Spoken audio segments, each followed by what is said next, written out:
Visakha revenue విభాగం అధికారులు గాజువాకలోని cinema థియేటర్లలో తనిఖీలు నిర్వహించారు. ప్రభుత్వ ఆదేశాల మేరకు రెవెన్యూ శాఖ ఆధ్వర్యంలో గాజువాక కన్యా శ్రీకన్య కాంప్లెక్స్ మోహిని సినిమాస్ లో సోదాలు చేశారు.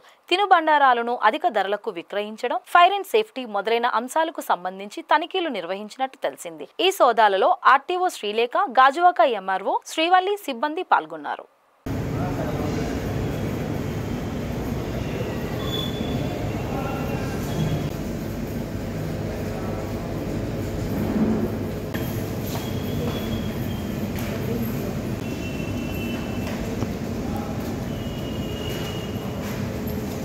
భక్తి థియేటరా ధృవ సినిమా చూడలేదా?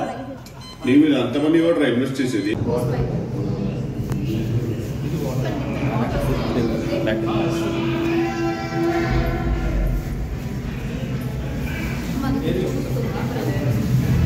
తెలుసు